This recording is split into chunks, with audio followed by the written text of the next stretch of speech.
Welcome to the 1000 Comics Podcast. How you doing, folks? How you doing out there? I know I'm good. How are you? How you holding up during this pandemic still? I got a loaded show for you folks today, man. I want to get right into it, so let's just not waste any time. I got Elgin David on the show for you. Florida comic, an old buddy of mine. I'm glad we got a chance to catch up because I haven't seen the guy in a couple of years. We got to talking. We thought we'd do a podcast remotely over Zoom, which I thought was a good idea, and it came out pretty damn good. And we also got a special guest appearance, cameo at the end of this episode. So stay tuned for the very end. You're going to see a great cameo appearance by a celebrity comic. But first, let me tell you, if you'd like to buy my books, go to Amazon.com, type in Matt Heath in the search bar. Any one of my books, Scared Out of the Dickens, Pawnbrokers, Renaissance Men, will pop right up, so make sure you buy those books on Amazon. Also, my comedy album, available at Tumbleweed's Record Store in Niantic, Connecticut. Matt Heath, Class Clown Revisited. Check that out. A little bit about Elgin David. This guy, he's not only a comedian, an all-around entertainer. He was in a boy band. He's an actor. He's a break dancer. This guy does it all. He was on America's Got Talent. He was in the movie Rock of Ages. And he was on MTV's Wild 'N Out. And you'll find out why he thinks I would be the star of a show called Wild 'N In. So stay tuned for that. And I think we should just get right into it. I'm just gonna tell you because I'm too excited. Sinbad is at the end of this episode. So watch the whole episode so you can see it play out how Sinbad fits into the saga of 1000 Comics podcast. And enjoy my interview with Elgin David.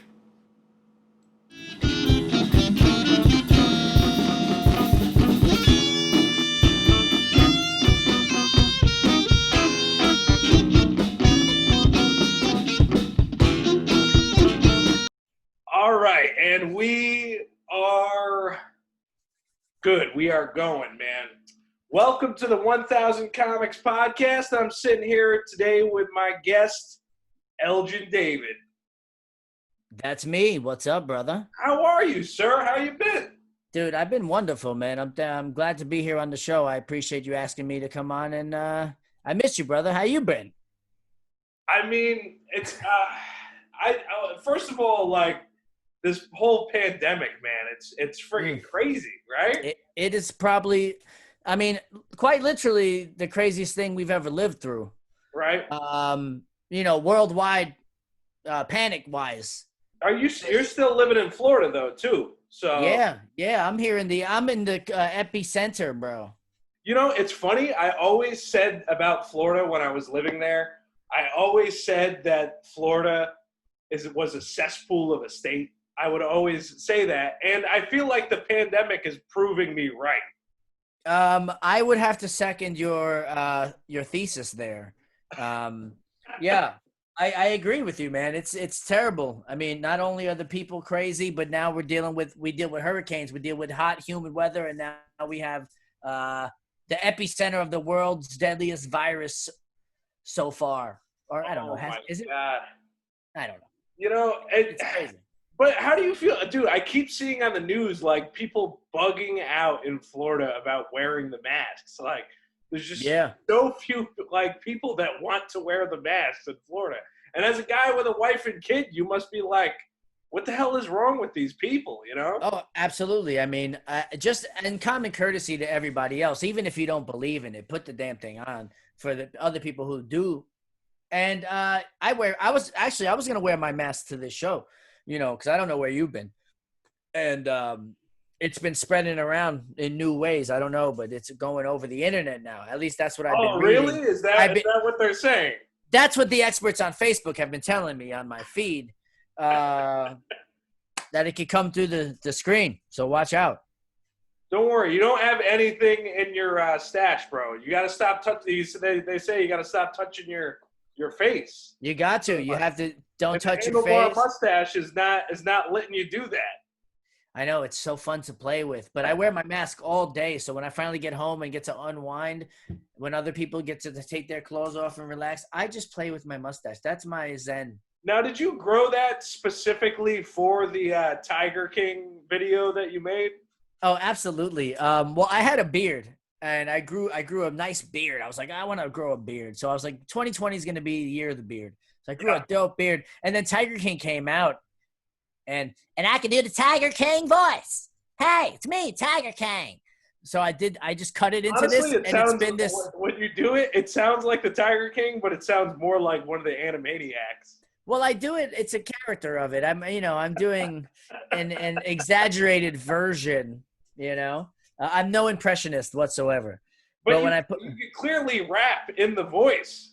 Oh yeah, it was hard to do to keep that going for the whole rap. Right. To stay in character. It was fun. Now, where did you film that video? Because I feel like I recognize that corner that you're on with the Tiger King painting behind you. Is that somewhere in Del Rey? No, that's actually down in Wynwood, which is the art district of Florida, which is also the epicenter of COVID. That's why you're able to easily film a music video there.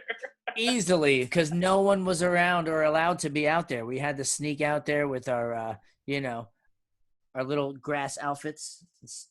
What the hell are those things called? Gully suits? I have no idea. It's like an army thing when they wear these suits covered in grass, and then they can crawl in the grassland. And right. Them. Okay. That's how we snuck out to the field to do the video. I just find it funny how I stumbled upon your video. I might as well tell how I stumbled upon your video, because I don't think my audience realizes the process I kind of use for picking out people to be on the podcast. Yeah. It's how I got my last guest, Jack Gallagher. And I was just zoning out to old episodes of Evening at the Improv. Right. And I'm watching Mark Price. Yeah. And his old stand-up, I enjoy all his bits about cartoons and shit. And I'm like, I'm going to check in on Mark Price, see if he'll be on the old podcast here. And I'm on his Facebook page, and the first thing I see is this damn Tiger King video. And I'm like, I know Elgin David, holy shit. That's crazy that my video was on his page. Right. So did you ask him to be on the show or what? I actually haven't even gotten around to ask him to be on the show yet. You got to get him on. Right that day I was messaging back and forth with Rita Rudner. Get out of here. Wow. Yeah. It's amazing who, and when you reach out to people, the messages you'll actually get back. That's really cool, man. That's really cool. But, I hadn't talked to you in so long. I was like, I gotta have Mr. Elgin David on the podcast because, we got our little history together. But I want you to take me back, man. You were born in New York, right? You're not even originally from Florida, right? Yeah, I was born on Long Island in Bayshore. Bayshore, New York. That's where I'm from, man. Born and raised. I lived 1 year in Florida. I did 8th grade here, and then went back and finished high school in New York. But yeah, that's where I'm from, dude. Nice. That's where I'm from, dude. Long Island is like the is where comedians come from when you think about it. It's Jerry Seinfeld, Ray Romano. Those guys are. Their sitcoms take place in Long Island. Long Island is a very funny place to live. Do you think if they made a sitcom about your life, it would take place in Long Island or Florida? Ooh, I think it would be fun if it took place both. Because like a back and forth kind of thing? Yeah.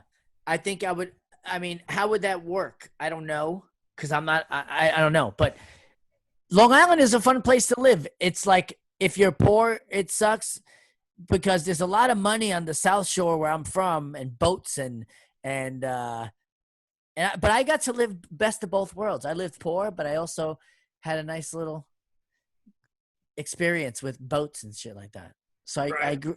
It was cool, man. It's a cool place to live. You learn about fishing and crabs are a big fucking deal out there. Blue claw crabs. We used to catch them off the side of the dock and shit. You know, man, I miss those days. Why you bring me back to the good old days, Matt? That's kind of my thing, you know. I like it. We're digging into crates here. We're pulling up. We're getting out the old jams that we like. I like it. Now, like, you're kind of in the world of entertainment. You do a little of everything. You're a musician. You're a comedian. You're a dancer. Yeah. Yeah, I like to categorize myself as an entertainer. You Yeah. know, I act, I dance, I do comedy, I do skits, I do characters. I love to also do art and DJ and MC and a bunch of other fun shit. You know, I think you should be able to do as many things that you're passionate about and whatever makes you happy, bro. So I just try to spread that as thin as possible with everything I can do, man. I don't know. What do you think was like the first thing you were really into, like being funny or like being a dancer or a Uh, singer? I don't know, man. I've kind of done a lot of things. Like when I was a little kid, I was into music. I played clarinet when I was in like the third grade. Yeah. And I think that was like the first real thing I got into where I had to like study and learn about something. And then I got into like music and the arts, you know? And after that, I got into gymnastics because my older brother, my older sister were gymnasts. So then I got into like that element, sports and physical activity and mental toughness and things like that. And then I was in a rap group when I was 11 with Right. these kids on my block. So like music and rapping and stuff like that. I started breakdancing when I was 13. Now, Uh, that rap group, was that the group you were in with Nadeem, or what was that? no, that's a whole nother story, and I would love to get into it because it's hilarious. But no, Nadine, we were in a boy band, and well, Nadine was in a boy band before I was in the boy Now, band, and was this Image or was this that's Image, yeah, okay, because yeah, I just read an article about you that you had on your Facebook page, yeah. and I was like, all right, now I'm learning the names of the bands and everything. So I was guessing it was Image. So I didn't know you guys toured Germany. Like, Yeah, dude, we were in Germany for a few years, and we did a bunch of shows and promoting and going to different recording studios and record companies out there in Germany because we actually met up with this group in Miami. This group was out here from Germany. They're called Mr. President, right? and they have a bunch of hit songs out there in Germany, and they were out here in Miami shooting a music video. So we had already been this group Image for some time. We rehearsed in my buddy's living room, and like we went ham with it, like dance moves, singing live, moving around, all that shit. So we found out they were here shooting a music video. So we went to Miami and we met their manager in a parking garage, and we performed for them in a parking garage. And then like next thing you know, we're getting flown to Germany and we're Now out this is there. you, Nadeem, and who else? No, this is Nadeem is out of the group at this point. Okay, Yeah, it was just me and two other guys. It was Jay Rand, he's a Jay Randall, Josh Randall, whatever, and gotcha. then another guy, Greg. Um, so yeah, we were in Germany, basically making a push to get a record deal out there, you know, Right. and that consists of just doing a lot of shows, doing a lot of promotion, building a fan base, working on new music, going to the studio. We basically had like the whole boy band like dream. Like people are pushing you. We're living in Germany. We had like a vocal coach and we had a dance coach and all this stuff and coming up our choreography. And then, that all kind of went down to dumps. We had made a lot of meetings with a lot of A&Rs for a lot of top record labels out there. And like Warner, EMI, Coconut Records, I believe was one of them. Um, Anywho, long story short, all the A&Rs from all the record labels, they cleaned house with the music industry in Germany. So Right. all the connections and people that we met and all the promotion we did, it was like for nothing. So the people who were investing in us, they decided to, just it was a wash. You know what I'm saying? And they said, "Go back to America, kids." But it was a fucking blast, bro. Oh Yeah, my god, was it you know what fun, it is? It's the story is it's too believable that you were in a boy dude? band. What you We. need to do is you need to get a nice beer gut like myself. So your kid will be like, you were in a boy band, like like if the story's shocking, Yeah. then I think it'd have a little more cachet, like Right, reminiscing but about it. It'll be like Homer reminiscing about being in the B sharps, no, I hear you. Like I feel you. Like I'm the quintessential boy band member. If you just look at me and you're like, yeah, that kid's in a boy band. Well, Well, right now with the mustache. boy, like the handlebar mustache, I think is the same move Joey Fatone made for the pandemic. Like I mean, like literally with the mustache, I look like I manage a little league team. But when I shave it, I look like I play on the team. Okay, Like I can dig that. Yeah. I have that. I when I shave this shit off, dude, I have a baby face. I get carded. I mean, not nothing. I'm like 5'2", so I fit right in with the kids. I'm not trying to make jokes. I mean, literally, I get carded all the freaking time. The other day, I got carded and I had my mask on, so they just saw this. How old are you, by the way? Dude, it's a legend. It's a mystery to all. It's not something you're willing to reveal. No, I don't give a shit, dude. I'm 37. Yeah. No, I thought we were about the same age. To be honest with you, I think if most people would guess, they would think I was older than you. How old are you? I'm 28. Wow. So like you're in a whole new generation because I'm turning 38 fucking next week, man. Yeah. So fuck. Tell me about your But generation. you know what? It seems like I feel like I'm in a different school of comedy than you. Like I feel like I look at like the millennial like kind of the millennial kind of era of comedy. Okay. Like I feel like I'm more like old school with it. You know what I mean? While you're kind of gung ho towards like younger things like boy band or whether it be on you being on Wild and Out. Like Wild and Out is not even something I think I would attempt. Really? You know what I mean? Yeah, no, I hear you. I hear you. I just think I mean, young and hip is like what I feel is like who I play to better. Exactly. Like, I don't colorful. feel like I play to that at all. Okay. I feel like I'm a little more offbeat, like old soul kind of thing. No, I hear what you mean. Like if they made a show called Wild and In, you'd be perfect. You know? And everyone just sits on couches and like leans back with a beer. Sits on the couch and drinks.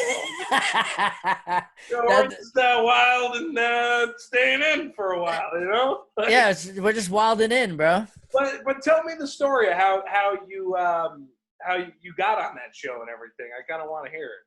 Wow, man, what a wild ride that was. I found out they were having an audition for Wild and Out because they were bringing it back from the dead, so to speak, because it had changed stations and they were bringing it back to MTV for the first time in a couple. Oh, really? Seasons. Okay, I didn't even realize it was on another network for a while. What was it on? I think they moved it to MTV2 for a few seasons, which is like it's their sister network, but it's not the main player. You know what I mean? It's exactly. It's kind not of like how they moved Always Sunny from FX to FXXX. Yeah, it's like you're on the back burner. It's like we still want to keep you around, but I want to. Yeah, but it's all ends up on streaming at the end of the day, right? So what difference does it really make? Well, of course, I think with any show you want to get to a certain number of episodes so then you can get syndication, and then boom, Right. that's where the money is, dude. So fucking, I hear about this audition, and it's a big deal because it's the first season they're coming back to the main station, and I go, it's in Miami, and there's a bunch of comedians there. A lot of people came from Atlanta, as far as Atlanta, to be in this audition. Right. So I get to go in first. I'm like the first audition of the day because no bullshit. Later on that day, I had to go and MC like a bar mitzvah or some shit.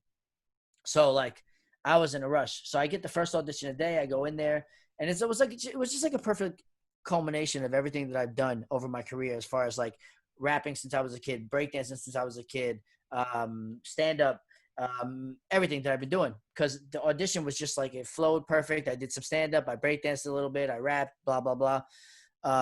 Kicked it with the producers, Nick, his one of the head producers, executive producers, Niall Evans.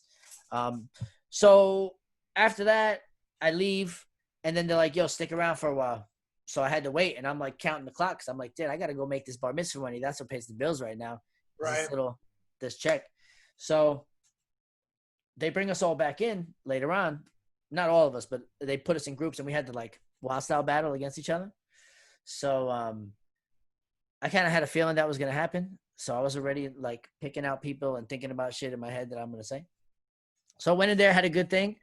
And then I get the call that they want me to come to LA. And I'm fucking super excited about it, of course. I go to LA, and now the top 20 hopefuls from all the auditions that they did were there. And it was like a 1 week long boot camp where we're all like learning the Wild 'N Out games and writing every day. Like they'd be like, all right, the next game's going to be this, go write for 5 minutes and come back. And then everybody has to present their ideas. And we did this for like, we start the day every day with improv games and zip, zap, zop and all this other fun stuff. And then at the end of the week, they picked 10 of the 20, and I was one of the 10, and I made it on season 8 of Wild 'N Out. And that was my story of how I did it, bro. It was fucking awesome. I had a great time. And yeah, it was cool. It was a cool experience. Yeah, any interesting stories from the hanging out backstage on that show or anything? I mean, I got to meet a lot of cool people. You know, I met Lunel. She was there one of the days. I met Migos. I got to meet. I think that's like one of my biggest things about the thing, hanging out backstage, is that you get to meet a lot of cool, famous people. Because I don't consider. Is there a green room in Wild 'N Out, or how does that work? It's like a green. Well, for my season at least, I don't know what they do now, but it's a green like area, and we had like basketball hoops, and there's a DJ set up with a giant Wild 'N Out logo, and there's couches so you can watch. They have a monitor where you can see the episodes that are filming. So basically, Wild 'N Out is a youth center that Nick Cannon is running. It's basically a boys and girls club. For all the fucking class clowns, all the class clowns in one boys and girls club, and they go up and they just go on stage, talk shit about each other, and then they come back and hang out. And it's all for the laughs of the audience. I think it's a fucking dope ass concept for a show, you know? I was happy to be on it. I shouldn't talk shit because most of the green rooms I ever hang out with are just playing sad jazz music as I drink scotch. Well, yeah, that or just the comic who went up before sitting there sulking about how he doesn't like his set. And then you have the comic who's up next sitting there with his notebook working on his set. So you're sitting there in the middle like, yeah, you know, just sipping your whiskey, just okay. You know, it's crazier. It's like I feel like the younger the comics, like the more fun the green room is, because like you could just be like cracking jokes and shit. Where it's like I feel like there's definitely some bitterness sometimes in green rooms where it's like, ugh, yeesh, you know what I mean? Well, I think there's certain moments for the wild and craziness. When a comic is in the green room and you know he's prepping for his special, you know, you don't fuck around and you leave him do his thing. Some people are naturally funny people and they don't need to go over their set. They're ready to go, and they go up there and they have a blast. So you could fuck with them and have fun because they're more, you know, you know what I mean? Like there's more like fly the night type of comics. And there's more people who like to like concentrate and get in their Zen comedy mode. Yeah. You just have to feel that energy out, you know? Some people would call that meditation. I don't know, sad comedy mode. What do you mean? You've never seen anyone fucking light candles and incense and sit in the corner and read over their notebook? I feel like that's me in the future. Like that's a like Kaufman level type shit if I were on a. That's like performance art, yeah. That's Dude, I love. that's what my dressing room would be like, constantly burning incense. Dude, I love Andy Kaufman, dude. I'm such a fucking fan of his and his brand of comedy and performance art. I know he wouldn't call himself a comedian, but man, some of the He was. I he mean, was, dude. I mean, a lot of the shit he did was so funny, but it was so like, it was so funny in a way that it pissed people off. And I think like, cause he was the original troll, like at least one of them, I think. but you know, his commitment to always staying in character Yeah. was great, and I think that I feel like you and what was the name of the other guy that was in your group, Burn and Crash? Burning Crash. Yeah, yeah, yeah. Now, are you guys still performing together, or like I feel like Nah, man. I've lost the internet has lost all trace of Burn and Crash. So Listen. Burn and Crash was one of those type of things that if you missed it, like when a comet flies by and it's magnificent, but if you weren't there, you can hear about stories about it. And people could tell you about its magnificence, but it'll never live up to if you were there. Burn and Crash was one of those moments. right. It was beautiful, and I wish it lasted forever. And maybe you never know that Phoenix could rise again. But for now, I think it's asleep. Now, you two guys, I have to say, like, I had a love-hate relationship with you two as a group, because it would either be like, great, these guys are headlining the show. The comics have something to build up to, as opposed to when you guys showed up at an open mic at like the Funky Buddha Lounge. Oh yeah, And then they put you on in the middle. yeah, Bury every other comedian. Yeah. Afterwards, because after the audience saw you guys do your thing, it would be like, all right, I guess the show's over. Like, because no regular stand-up can. I think that's a part of the reason Chappelle got booed off the stage in Hartford back in the day, because it's all these music performances before him. It's like it's stand-up following music. That's comedy music is so fucking hard. No, we always knew that Burn and Crash was a hard act to follow, just based off its absurdness, and also because it's a music act. You're right. It totally breaks up the. Well, I don't mean to say monotony of the show, but it's spoken music, and then it's like, and again, it's like, my opinion, it's lowbrow, high level comedy in a musical form, but it's also art because it's like live beatboxing, live this, live that. It's hard to top, and we hated doing that open mic shit, but sometimes you gotta do it, bro. And again, it's gone. Just like the 80s kind of like vibe you guys had. It was just so perfect for South Florida that it just worked. Yeah. Again, I still have the costumes on the hanger if it ever comes back, and you'll be the first to know. I'll let you know, man, if it ever happens. And what is with the hat today, man? Like, you have always had the classic hairdo, and now you're just like you just rolled out of bed or something, you know? You know what? I didn't consider the visual aspect of this show. Obviously, it's all right. Your hair is just so iconic. Like, you're one of the. I mean, Man. it's still luxurious in every way. It's just not. It's not up. You're right. I didn't get ready for this, and I apologize to everyone out there. But the quarantine, I mean, when was the last time we really got ready for anything? I feel like it's been going on so long. I feel like I haven't gotten ready for anything, dude. I get more ready to dress up like the Tiger King than I do for anything else. Clearly you do. If dude, like I said, like, you're on Mark Price's Facebook page. You're a new kind of famous now. Dude, I mean, the most popular person from Family Ties. I'm so happy to be on his. Oh my God, that is great, dude. Someone told me you made a good amount of money back in the day from being in a soda commercial. Is that true? I mean, I don't know where you get your sources, This and I is don't. something somebody told me a while back. I don't even Yeah. know if I'm remembering it right.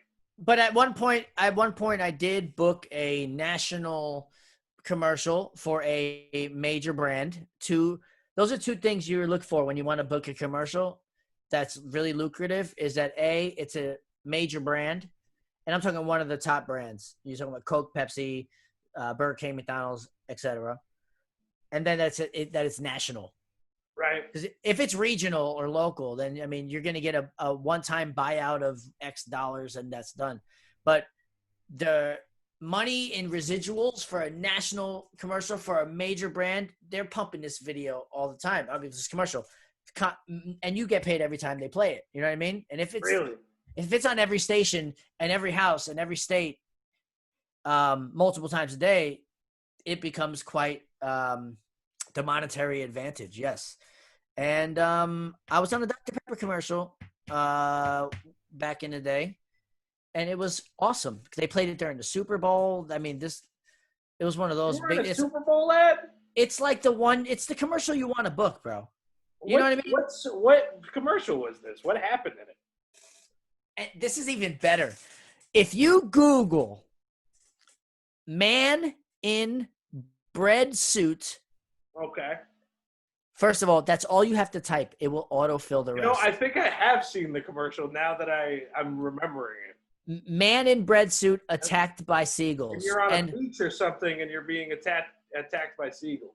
I'm in a beach and I'm feeding seagulls, throwing them up bread and cheese, wearing a suit entirely covered in slices of like white bread. And this, if you Google it, it's funny because it turned into a meme. This picture of me, it's a meme everywhere.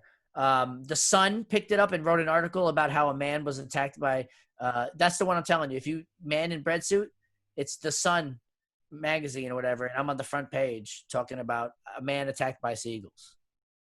I'll have to check this one out again. It's probably my most favorite reference or like, point on my resume. I'm like, yo, you don't know me? Google man in bread suit attacked by seagulls. It's the best thing I've done to date. You know, Walden Out, Rock of Ages, Dr. Pepper. No. What beach were you on for that commercial? Venice Beach. They flew me out. Let me tell you the story about this shit. We first shot it here in Miami, and the director was unhappy with the amount of seagulls that were here. Right. And I auditioned for this commercial, sending a picture to my agent from an airport. I just took some selfies from an airport and sent them because they wanted to see what I look like. And when I landed on the flight, I think I was going to do a show in fucking, I don't know, New York or something. I found that I booked it. Anyway, they flew me out to Venice Beach. I'm shooting this commercial, and there's all these seagulls. I'm covered in bread. I'm doing this shit, and there's so many seagulls. And this guy comes over, and he's furious. And he's like, I'm going to call my publicist. This is fucked up. I'm on the beach. I'm trying to enjoy myself. And you're calling all these seagulls. Stop feeding the fucking birds. I didn't hear the director call cut. So I'm sitting there still throwing up bread, throwing up cheese because I'm getting paid. Director's still shooting. So this guy's screaming at me. I'm throwing bread. Birds going crazy. And when you Google it, you'll see the guy in the photo. He's walking away.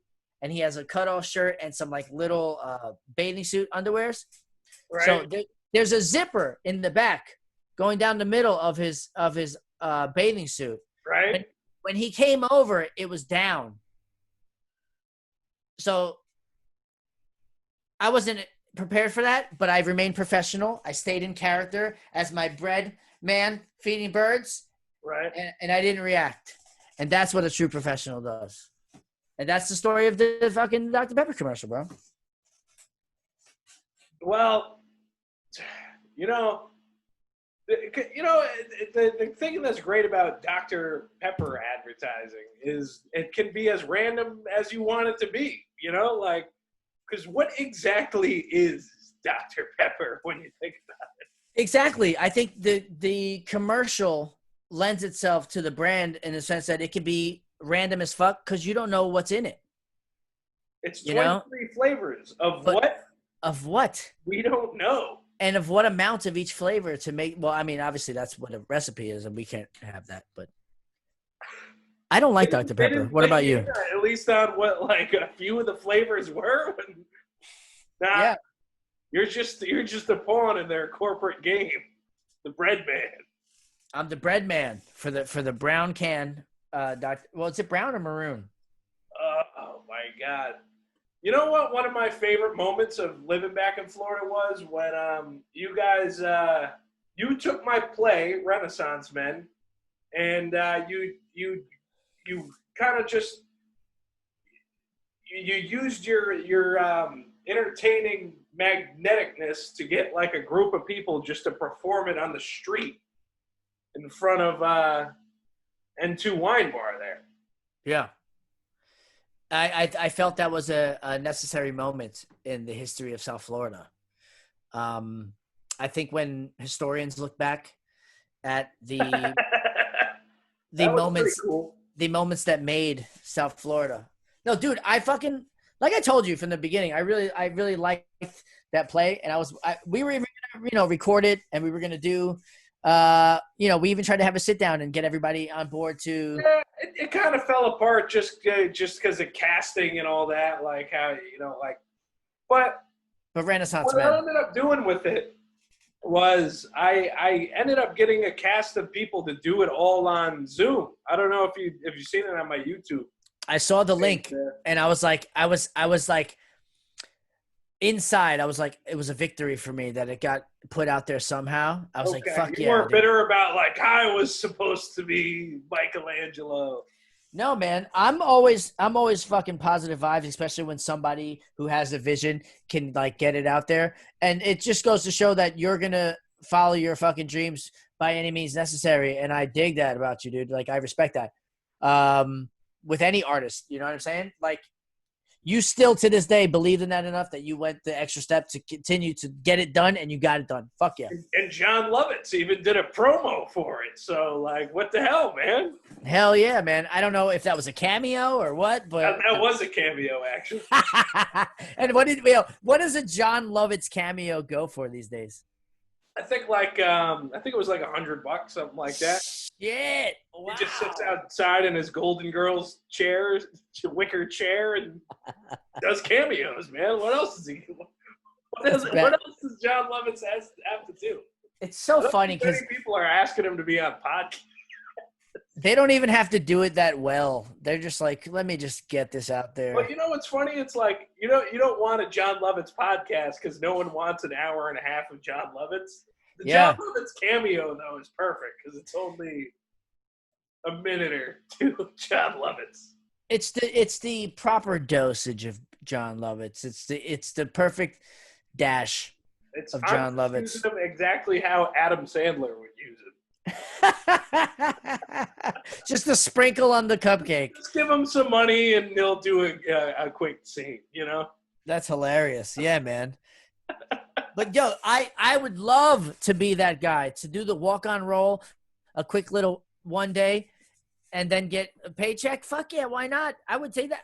If I was John Lovitz, I'd be doing cameos too. $100 a pop to talk a minute to some fucking who knows who. Hell yeah. I'm pretty sure he still runs a comedy club. After the pandemic, I'm not sure, but he runs a comedy club in LA. Dude, comedy clubs. Let's talk about that for a minute. Yeah, I feel I'm so sore about the state of the industry. I mean, obviously the state of the world is in a mess because of this, but coming from a comedian's perspective, so many people are fucking hurting right now and it sucks.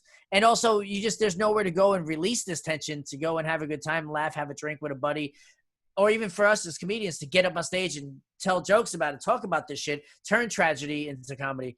It's a bitch, man. I hate it.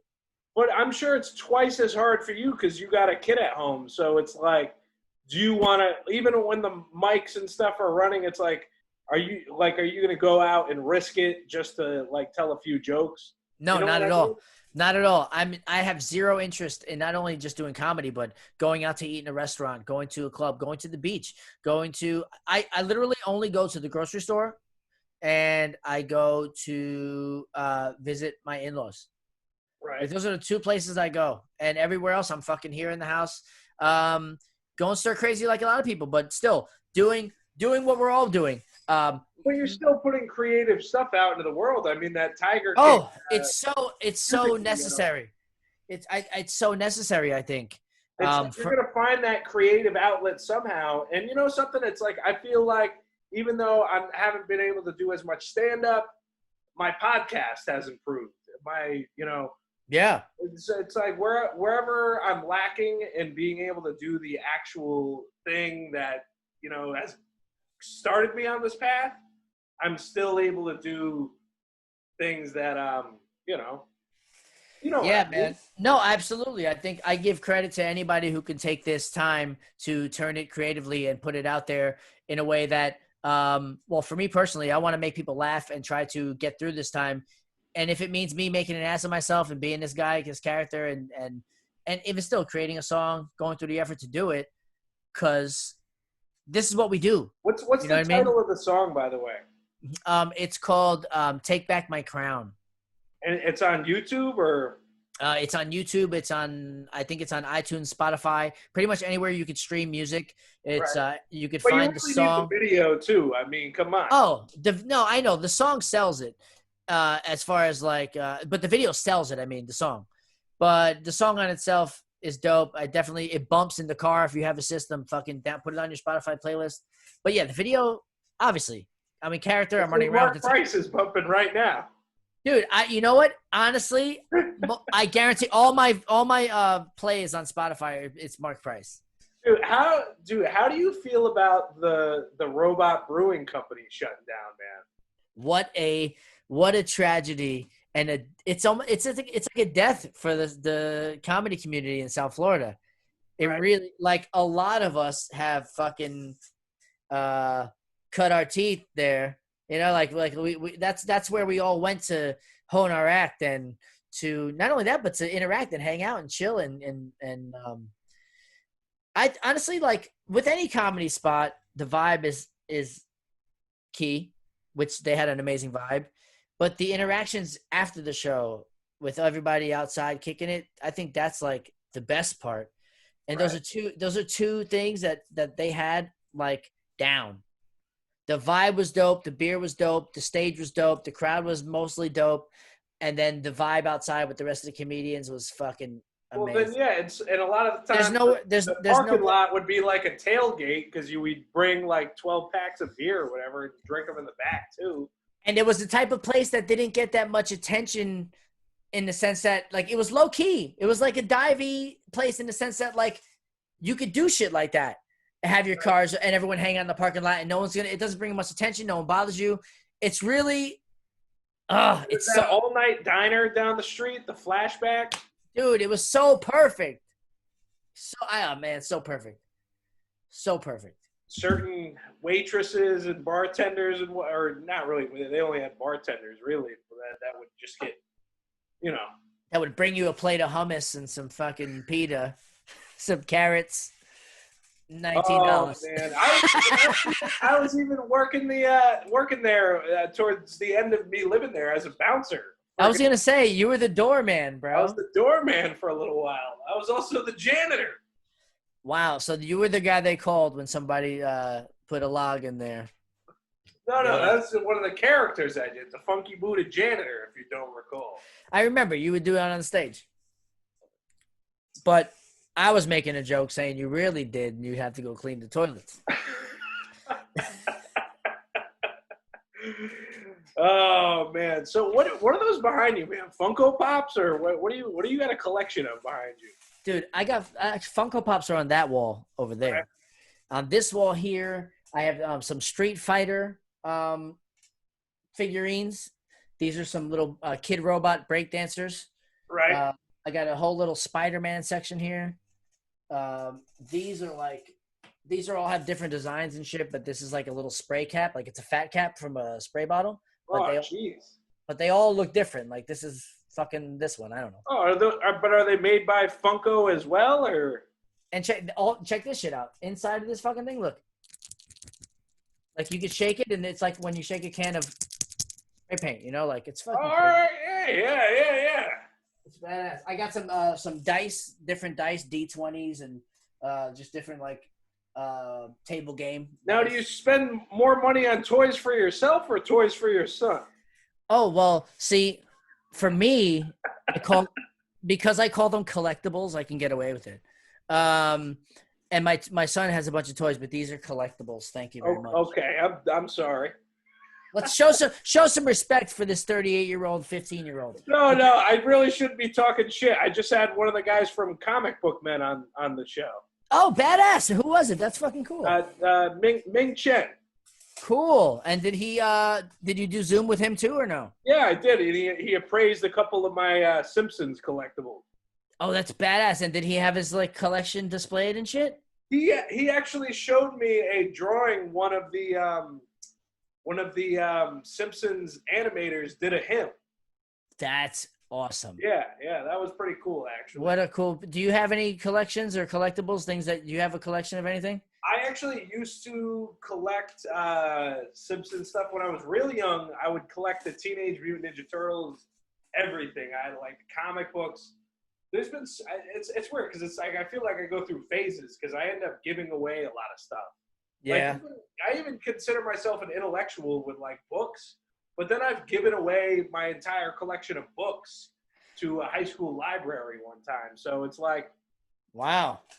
I really don't consider myself a Buddhist, but I do like believe in the philosophy of like the less possessions you have, kind of like the better. No, I believe in that too. I believe that when you get rid of things that you're not using or that are just taking up space, it's also taking up space in your mind, in your soul. And if you get rid of it, it opens up new channels for things to come into your life.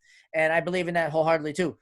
So I like to get rid of things and every once in a while do like a cleansing so that I can open up new channels and new doors and new opportunities to come and bless me, so to speak. So fuck yeah, dude. I think, some of the shit I have, if I'm not using it, someone else could use it. Right. So I feel you, I hear bro. you, man. Dude, there's a comic named John James. I actually just got these paintings in my place. And Okay. It's like the New York skyline paintings. But it's the scene from Ghostbusters when the thing explodes and all the ghosts are coming out. So it looks like the New York skyline filled with ghosts. No, that's badass, dude. There's this comic named John James that has like this giant collection of Ghostbusters toys. Nice. Collectibles, as he would call them. Yeah. I sent him a picture of the paintings. I said, I'll give you these paintings if you give all your Ghostbusters toys to an orphanage. Wow. And what was the verdict? And he said, fuck them kids. Dude, hey, we take these collectibles serious, okay? He's such an avid Ghostbusters collector that Leslie Jones sends him free shit because he was such a big advocate for the new Ghostbusters movie. Dude, that's epic, man. That's awesome. Crazy, right? That's amazing. It's so cool, the connections in life that you make just by reaching out, And by reaching out, who knows? He may have just posted a picture on social media and it got to her somehow. It's so crazy how everyone is interconnected in so many different ways. Like in me, for instance, it's the 6 degrees of Mark Price.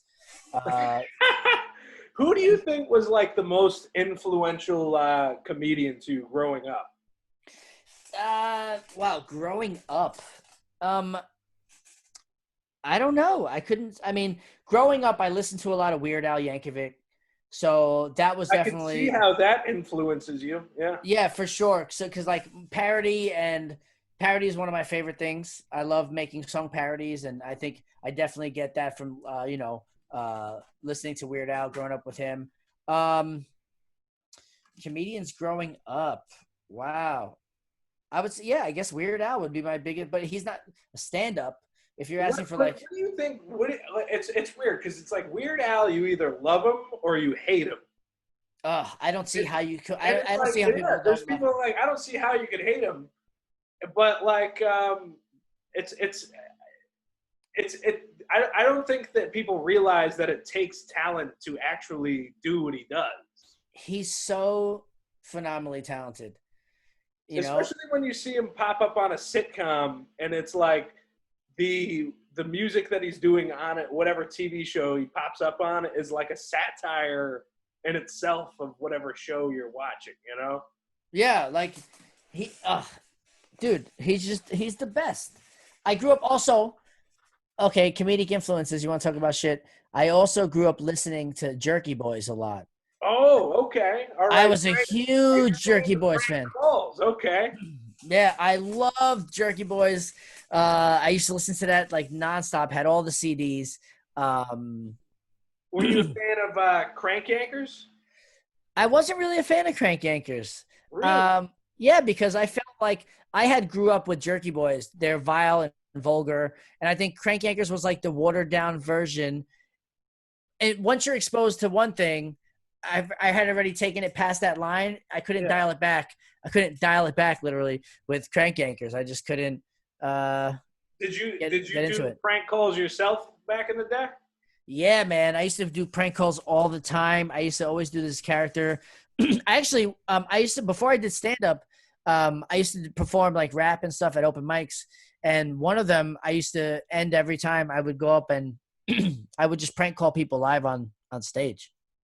I would put my little BlackBerry on speakerphone, and I had this character you would do.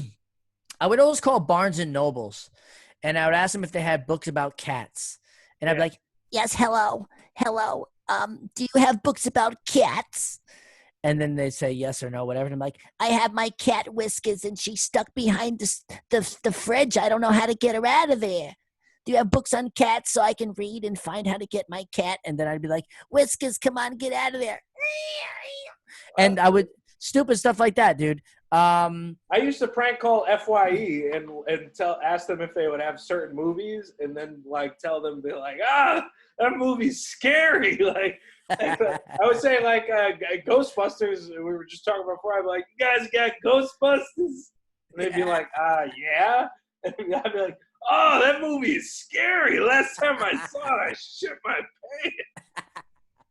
pants." I remember now I still do prank calls, bro. And what I do is, well, I mean, I haven't done it lately, but UFC, me and my buddy always go out to Duffy's and we watch the fight and we have a couple beers. So every time we go to watch the fights. God, Duffy's, that brings back some South Florida memories.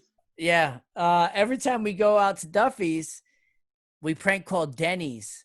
And we're like, when they pick up the phone, we're like, "Hey, you guys playing UFC 220 or whatever it is?" And they're like, "What?" "Yeah, you guys playing UFC 220, whatever it is?" And they're like, "This is Denny's." And then you put the phone kind of down and you go, "Denny's? Bro, I told you to call Duffy's." And then you just listen and they're always fucking laughing or like they're putting it down. This guy thinks he's calling fucking, Duffy's. What an idiot. Like, so that was like, it was more of a stupid prank to make us look dumb just to hear their reaction. Well, I'm glad that now that you're a father of a kid who's out, how old now? You're still doing this? Dude, he's 1.5. And hell yeah, I'm never going to stop doing this shit. You got to have fun, make people laugh, enjoy life, fucking positive vibes all day. I love doing this shit. I love making people laugh. I love being silly. I'm always going to be corny as fuck. I love puns. That's the type of shit. Like, and now that I'm a dad, fucking, it makes it even better. I can get away with it. Dad puns and all this stupid shit. And I want my son to grow up that way and learn how to laugh and have fun and poke fun at himself and not take shit too serious and just enjoy himself. Because, man, some people are too fucking tight ass, bro. You got to loosen up. I hear you, man. Yeah, bro. So what other clubs, are there other clubs that have shut down, man? Or like, is there anything else that is like, what else has changed because I haven't been in the Florida scene in a long time. Yeah. I mean, as far as like COVID related, everything shut down, obviously. But no, everything's pretty much, Miami Improv's still going strong. Palm Beach is still doing its thing. Sean Mullins is doing a lot of different rooms, CNI. It's always going to be a thriving scene, man. There's always going to be comedians fucking wanting to put on shows, do shows, grow comedy. How's Nadeem doing? You still talking to him? Oh yeah, man. Nadeem's fucking awesome. He's doing great. I know he's doing a lot of things. with I think Sadman Productions up in Del Rey, and they're doing a lot of shows. And Nadeem is always he's like the king of Del Rey. That's what I call him, bro. Yeah. He knows everybody. Everybody loves him, and why not? He's such a charming fucking guy, and a funny dude, and a nice guy. Nadeem is top in my book, ace in my book. I wish I never had to kick him out of this boy band back in the day. Speaking of movie, I'm glad I'm wearing my Lonely Island T-shirt because of it, dude. I saw the movie Pop Star. Have you seen the movie Pop Star with Yeah, with Andy Samberg and Lonely Island and the other Lonely Island guys? That movie reminded me so much of you guys, like how like the whole boy band like atmosphere. You guys like. Yeah. The vibe that you guys put out for all those years and everything. When I finally saw that movie Pop Star, I'm like, this is like a hyper version of these guys. Especially that scene where they get back together and they're smoking weed out of the Grammy. Mm-hmm.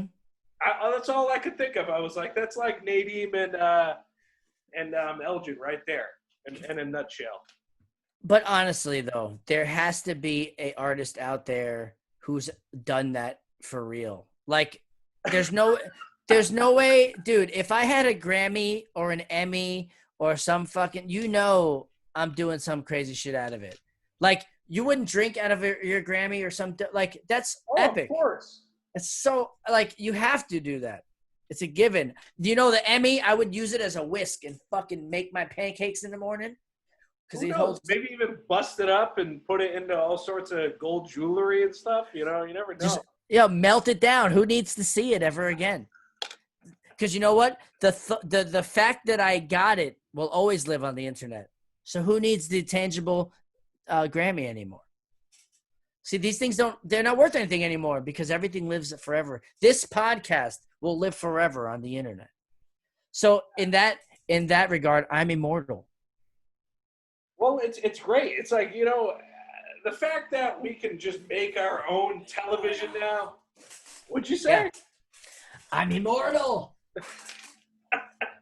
We can just make our own television now. We get bored. We can just do it. Have you been like binge watching anything because you're just stuck inside or what? Yeah, for sure. What have you been binge watching lately? Well, Supermarket Sweep is on Netflix right now. I don't know if you know that. But I've been watching a lot of movies, man. I don't really do shows, dude. But I did watch the last season of 13 Reasons Why. That was one thing we kind of binged. It was terrible. Oh. I think I read the book. I didn't realize they were making a bunch of seasons of that show. I thought it was only one season kind of thing. It should have been one season. It's like the same way it should have been one Matrix. Like, it should have just leave it where it is. It was beautiful and perfect. I wanted to ask you about something I read, the Rock of Ages. Yes. Again, I was also in a boy band in Rock of Ages. It's like my life revolves around a boy band. But this was a fictional band that you were in Rock of Ages, right? Yeah. Rock of Ages. It's a musical, and I play Kevy Z and the Z guys. And everybody was like a Z. Joshy Z, Kevy Z, Joey Z, and Donnie Z or some shit, whatever. But yeah, it was a fucking dope movie. Tom Cruise is in it. Alec Baldwin's in it. Russell Brand is in it. Catherine Zeta-Jones. Fucking what's his name? What's his name? Walter White. What's his name? Bryan Cranston. Bryan Cranston. Yeah. Fucking dude. Everybody's. Paul Giamatti is in this movie. And I'm in it. Yeah. Hell yeah, man. But hey, Dr. Pepper bread guy. Were you also what was the group you were in, Five Alive? So something that was on America's Got Talent? Yes. So Five Alive, we kind of came up with this idea of a boy band who's all middle-aged, who look really young, who can go on a national TV show, win it, and then have to maintain this lie for the public. So this was like a script that we wrote. And then it all ended up, we made a song and a music video as these characters, put it on Facebook, and then all of a sudden it got like 80,000 views. It kind of went really popular. And then America's Got Talent reached out to the group and asked if we were real and what's going on. So we just ran with it and told them we were, and it was almost like life imitating art, because this all came from, we wrote this script before all of this even happened. Right. Then we started kind of manifesting this into reality, and then it manifested itself with them contacting us. So we I kind of love the idea of a fictional band that's also real, like Spinal Tap, right? well, yeah, like fucking like the Monkees. Yeah. We were like the New Age Monkees, pretty much. We wanted to have a TV show based around fictional boy band, but also exist in reality, where we can have songs on iTunes, have albums and things like that, and exist in a real sense and do live shows and shit like that. That was kind of the dream with that project. And then, pretty much AAGT was the pinnacle of that project. It really was. It was like the best thing that happened to us. And then it was kind of like, it kind of fizzled out after that over time. We pumped so much energy into that shit and used AGT as like a springboard to try to push the brand, Right. but it didn't really take off. And it's unfortunate because we still had some shit in the can, that was already done and ready to go, but you never know. I'm not saying personally at this point. I'm not saying that. Well, I mean, I wouldn't say I knew him personally. I mean, I work with the guy. It's like, I went to school with a lot of people, but I wouldn't hit him up for a favor. But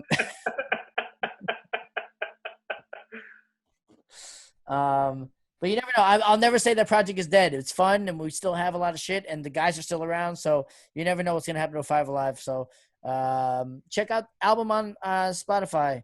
Get some laughs. Five Alive. What's the name of the album?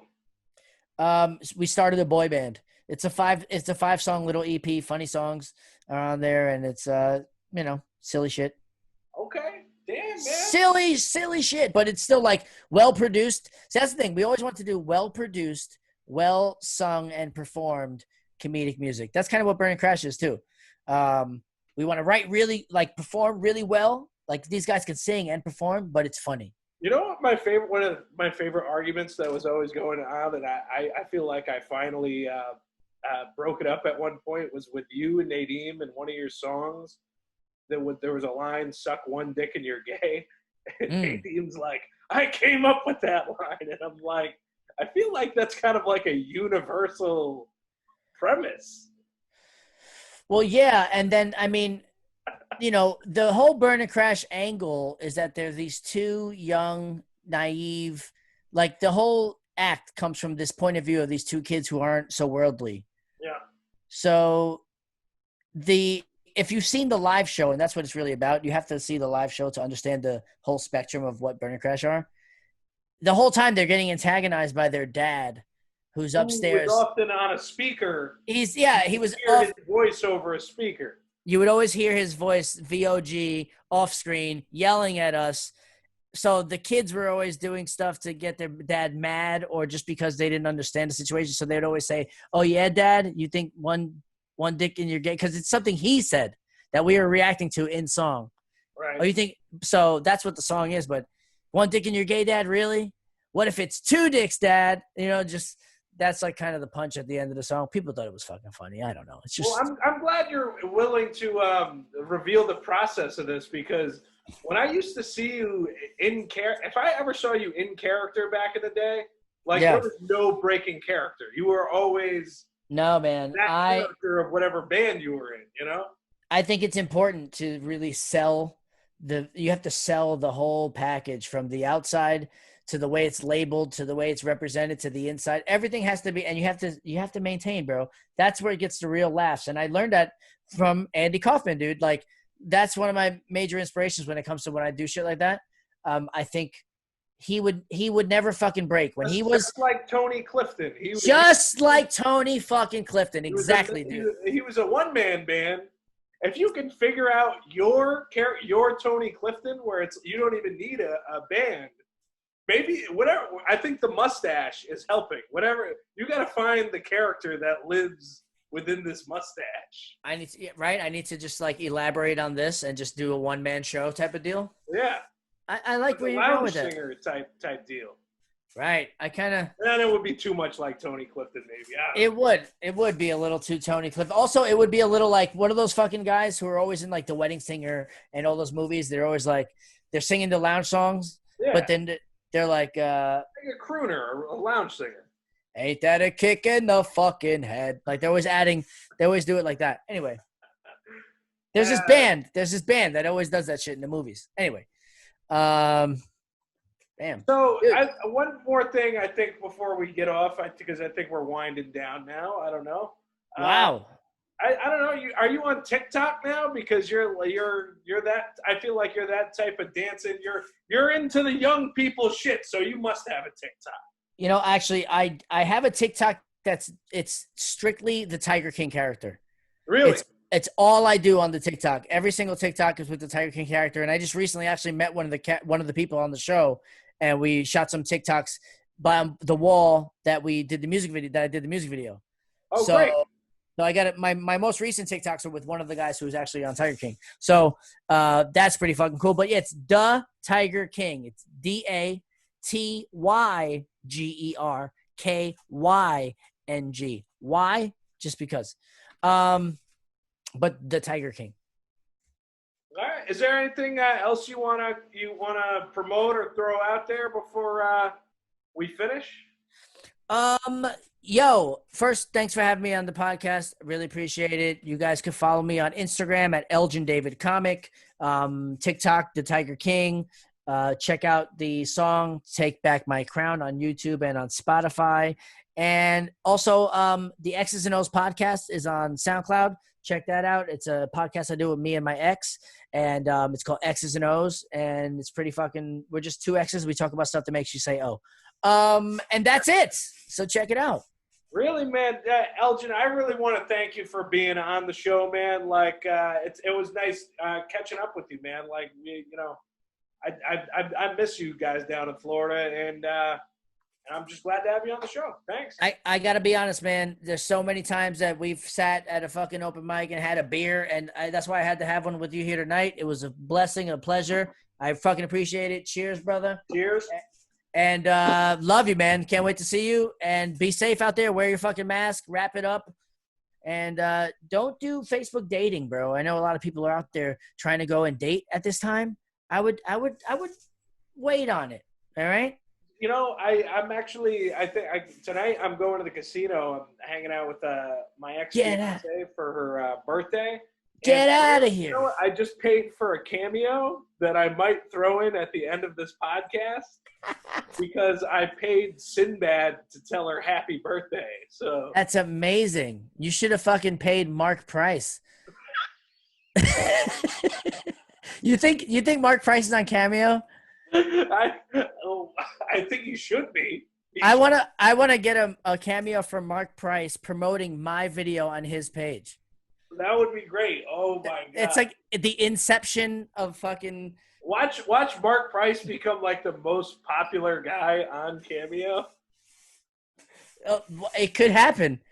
It could happen. I mean, but he has to. No telling who is going to be the best Cameo guy. You never know. Like the Cameo is so new. No, but what, dude? Have you thought about doing the Tiger King character on Cameo? Oh, I would so do it. I think I mean, but I should. Yeah. I totally should make some money, man. Yeah. Hell, I could sit in a lounge chair and fucking be a lazy Tiger King, John Lovett style. I'm with it. Yep, and grow the gut. Just keep feeding that gut. All right, man. Thank you so much for being on the show. Yo, thank you, man. I appreciate you. Love you, brother. Peace.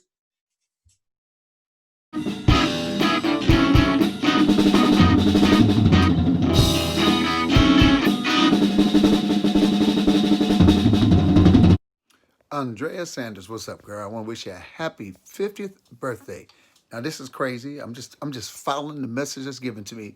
This special message is coming from your on-again, off-again man, Matt Heath. I don't know if he's on or off right now, but he wanted me to wish you a happy birthday. He might be off right now, so if he's off right now, I ain't worried about this birthday. It's coming from Sinbad. But if he's on, then this is coming from Matt. So either way you go, you're getting a happy birthday, okay? Ain't nothing worse than a on-again, off-again man. Either be on or off. Hot or cold. Figure it out. All right. Peace.